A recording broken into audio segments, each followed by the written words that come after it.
we got done taking over the facility, and good news for us, we're gonna get to use the Prominence again because it's finally time.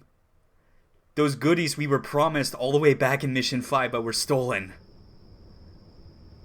They're ready for use.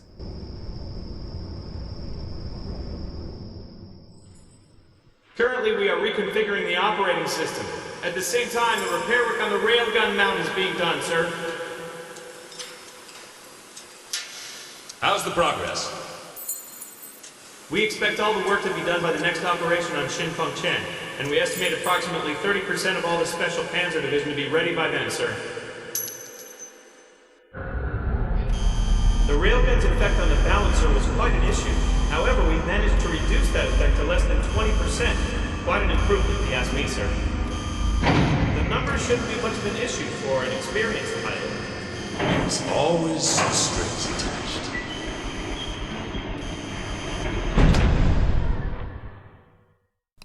We are now Metal Gear Rex. I really hope we don't encounter anyone with a rocket launcher. No, this is the next mission encounter, and it is the one where I like to call it the game throwing us a bone to just indulge in the biggest power fantasy ever, where everyone is afraid of us. And possibly committing war crimes as we are opening fire on enemies that are clearly fleeing the premises.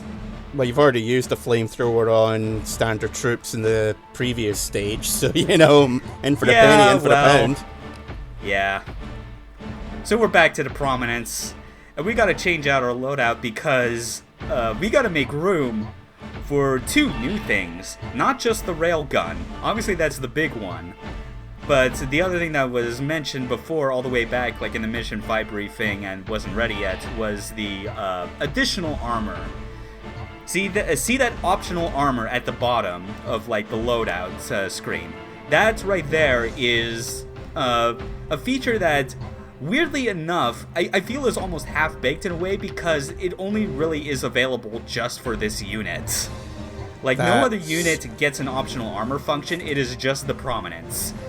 That seems like an oversight. Yeah, it is, but right now we're going in with fewer weapons, but way heavier ones. We've got, obviously, the railgun, the AS missile, which is always, like, a good, like, means to knock down an enemy because of how much damage it does, and the additional armor, which has its own sidearm equipped, So, I should correct what we said. We are now Metal Gear Rex with the VF1 Super Pack from Macross. Oh, God. That doesn't work! Fuck you, yes it does! That doesn't even make sense! Fuck you, it's 2080, they figured this shit out! And Yoshikawa Mori's just ricocheting in his grave. He's not actually dead yet, it's just he's planning on it. Yeah. This is the unit he wants to pilot when he dies. Go out in the blaze of glory. He should be sent to Macross Stovokor. So yeah, we're going to charge forward, and we're going to expend all of our multi-missiles, because despite saying 36, it's more like 3, because we fire a salvo of 12. And the best part is that they'll lock on to any small targets that are in range. It's Jesus really good for Christ. that. Yeah. That said, the optional armor, we can eject that at any time that we want. That's done by, like, pressing, like, the F1 key. Like, because our controller has function keys, and F1's dedicated to ejecting the optional armor when it's done and you don't want it anymore. But we're still going to keep it on, just because it provides additional armor points of 1,000. And we're going to go back to using our trusty AS missile and show off the railgun in action, because it is a beaut. Okay, if you are not able to snipe the moon with this, I'm going to be very disappointed. Yeah. So yeah, alternating between the missiles and the railgun. It's amazing. These things, it's almost unfair for them. Like, even if I take damage, it's only taking points off of the additional armor, which contributes to a point bonus for our combat points. Wait, that's it? Yeah. What the fuck? I told you, it was real quick. Jesus Christ. Yeah, but it's not the end of the video as you see. But I want to explain. You see VT damage, the points are 3,000. That is the point bonus you get if you go through without taking any damage to your like main VT hull. Oh, yeah, I remember you saying that. Yeah. When you have the additional armor, any damage you take deducts from that, which does not count as part of the VT damage stat. So, it actually contributes a lot to if you're playing in campaign and you want to get, like, decorations, which are, you have to get 12,000 points in a mission. That's a good way to ensure that you get the decoration, because the extra points from no damage on VTs is a lot.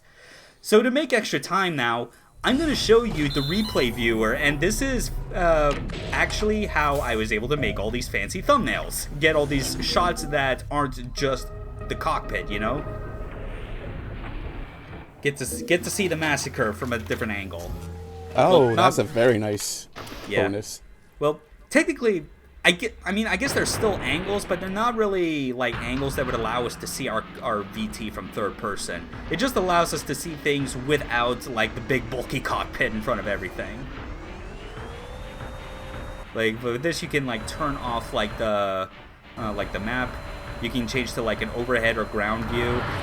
Like the thing with all the different camera angles is that they're still locked to like your VT cockpit's facing direction is the thing. So you can't get like a third person view up to like the side or in front or whatever. That's a shame. Yeah. At least you can like change like the screen filter effects, which admittedly, like as funny as they are to use, I don't use them for any of the thumbnails, obviously. No, you can use the Game Boy one quite well. Yeah.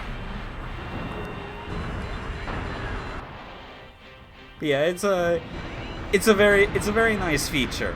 Kind of a pain though when like trying to get the thumbnails that I need, because I basically have to have my finger on like the snapshot function in Elgato like at all times and just take multiple, because with the replay viewer, it replays all the actions in the mission verbatim, but you can't like pause or fast forward or rewind. And in fact, like you press like the main fire button, it just prematurely ends the replay. But yeah, it's a nice feature. It's admittedly way more robust if you use it in line of contact, because as it is a multiplayer game, they had to account that all these like VTs would have like third-person models. So it's a lot more fun to use in that game.